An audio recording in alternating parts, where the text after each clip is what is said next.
What's up, you guys? So welcome back. Today we are going to talk about ETFs, investing and understanding ETFs. As the year has begun, everybody should be thinking about investing in the long term. We need to have a strategy, a set and forget strategy that really works. But for it to actually do work, you must have picked the right equities or securities or assets in your portfolio that are going to be working consistently with ease for you without lifting a finger.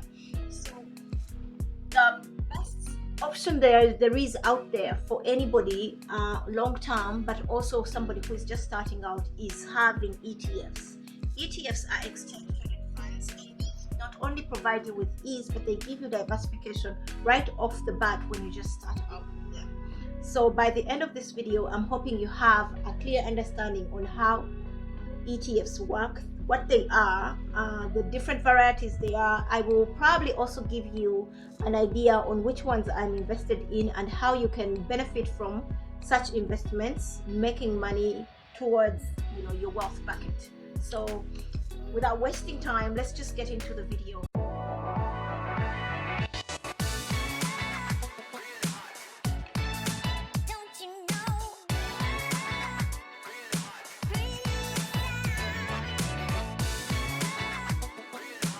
An ETF, exchange traded fund, is like a security that involves a collection of stocks and bonds. It is literally a basket of assortments of stocks. These range from a few, like a dozen, but it can go as much as hundreds and thousands. It's just an assortment of all the good stocks that are put together. Usually they are put together in terms of geography of where the companies are. It could be by sector. There's a way they sort them out, but they do come out with great benefits if you choose to invest in any of them. So ETFs have great benefits. One of the benefits is diversification. This gives you a balanced out portfolio right off the bat, because you have invested in an asset that is having a little bit of everything. You are not weighted into one particular stock. So if one stock is going down, you have another one going up, which is great for risk management. So having a clear diversified portfolio is always the number one goal for any investor. So having an ETFs definitely does answer that question pretty well. The other benefit is that they are traded on the stock market. Being exchange traded in the name funds, they are traded like stocks and bonds on the stock market. So you can literally just go out on the stock market and buy them just like any other stock. It's quite different when it comes to mutual funds, where you have to go through a financial advisor to make the purchase or the sell for you. So that's another benefit that comes with trading or being invested in ETFs. The other benefit is that they require minimum capital to be invested in. You just literally need the cost of the stock or the ETF in this case, or even a fraction of it. Sometimes when you are invested with different brokers like M1 Finance and Robinhood, they do give you a chance to trade fractional shares. So if you just have $100 and the share is like in $2,000 or $200 or $300, you can just have an equivalent of that much money that you have to be able to trade. This is quite different for when you're trying to trade an actual index or the different mutual funds. Some of them require you to come with as much as $3,000 as starting capital for you to be able to invest in a particular index. So having ETFs and allowing you to be able to bring whichever money you have at the moment and be able to trade it is quite a good thing. So when you are trying to make your decision or trying to weigh out these options, think about that ease that comes with just being able to go with however much you have. Other thing is that ETFs have strong long-term returns. Passively managed portfolios with ETFs have shown great returns compared to those that are managed by active investors. So if somebody was participating in day trade trading or swing trading or whatever the thing that nerds do, when you look at that portfolio for a very long period of time in relation to an ETF portfolio, you will find that the ETF will perform much better than that of an actual day-to-day trader in the long run. this is because they track indices that have been performing pretty well.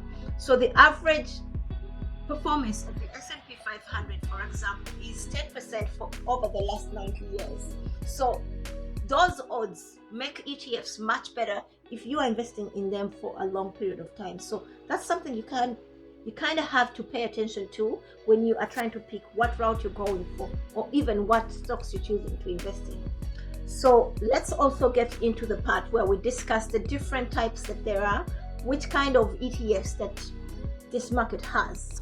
We have the broad market ETFs. Those track indices, or the index of all equities, or a large part of it. So if we are looking at broad market ETFs, we have like the SPY, which is tracking the S&P 500. This comprises of 500 stocks or companies that are being traded on that index. So if you are invested in the SPY, you are going to see that you are, having a little bit of all the 500 companies that they are in that ETF. We also have sector ETFs. These are tailored particularly to one single sector. So as broad market ETFs have your money spread out to different companies in various sectors, sector ETFs are just concentrated on one sector. It could be energy, it could be technology, it could be health. There's just a lot. So if you invested in one sector that particularly performed well, you're going to see your returns really boost up very quickly in a short period of time, rather than being invested in just broad market, which will have those potential spread out, through to compensate for also the poor performing ETFs. So having to be able to make such a decision and knowing which ones are going to come out really well is also a plus when it comes to investing in just single ETFs. Imagine investing in the tech bubble when it had just come out. You are literally having a lot of companies in the tech sector really performing well all at the same time. And imagine what this could do to your portfolio. So some people invested in the health sector a while back, and they have seen great returns because it has really worked out so well in that. The next ETF that we could also look at is commodity ETFs. These provide exposure to commodity markets. These are not necessarily attached to how the performance of the stock market is in the moment, but rather the different commodities that they are. The people who trade the futures have great knowledge about how commodities do work, and this is not my area of expertise, so I will just leave it at that. But just know they derive their performance from the performance of the different commodities that they are. This is mainly because they use futures or other derivatives to derive their exposure to the respective markets. Currency ETFs. So similar to commodity ETFs, currency ETFs help you, profit from moves in foreign currency in relation to the US dollar. So those are, basically deriving their profit margin or profit potential from the moves that are done in relation to the US dollar. So if you are also interested in those, go ahead and look into them and do your research. Also have bond ETFs, and these provide you exposure to the bond markets. They could be the broad bond market ETFs, or it could be sector bond ETFs. These could be concentrations in a particular sector like treasury bonds or corporate debt or international sovereign obligations of nations. So how can you as an investor earn from ETFs? I think one thing we should mention here is that you must have a long-term game plan for to really actually work, for those who go in the markets with a long-term mindset. So the first way for you to be able to earn is just from the move of the particular ETF that you invested in. Just like stocks, they move from one price point to another. So if you entered the stock when it was at around $200, it will grow over time and it will become $300, $400, depending. I don't know how far your stock will go, but it will definitely grow because the charts have shown that it hasn't been stuck in one place. So you can earn first from the price movement, but the also other way for you to earn is through dividends. Because these ETFs are invested in a large majority of companies, most of the companies do pay out dividends. And for when they pay out dividends, you will be earning a fraction of each company's dividends that were given out in a particular period. In case you're invested in high dividend paying ETFs, you will be seeing exponential returns on those investments too. So I had promised to give you the few ETFs that I'm invested in. I think we should go for this account first. When in my TD Ameritrade account, I have let's see, there's this one, EWT. EWT is an ETF that is exposed to Taiwan large and mid-sized companies.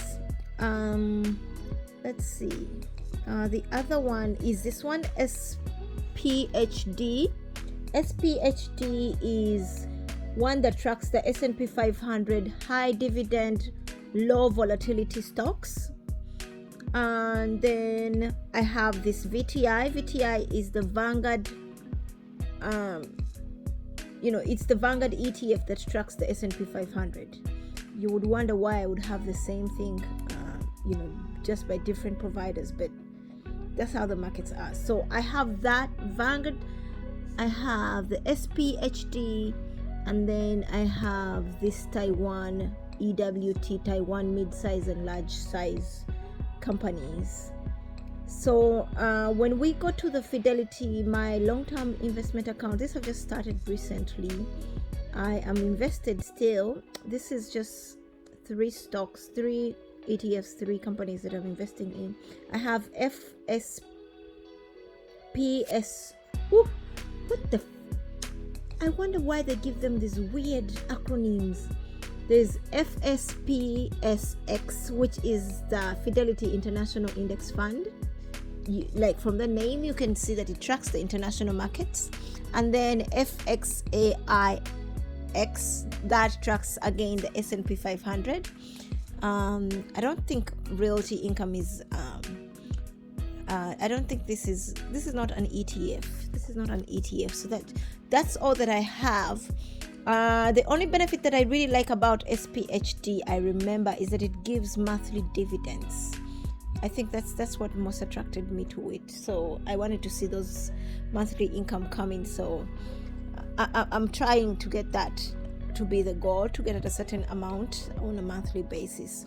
All right, thank you so much. This video is not me telling you what I'm invested in is not meaning that you should go out and buy exactly that. You should go do your due diligence and buy what fits your trading plan and all your financial goals. Thank you so much. So as we conclude all of this, I want to thank you for coming by today. Let's see you in the next video. Just remember to like this video and subscribe to the channel. I will see you in the next one.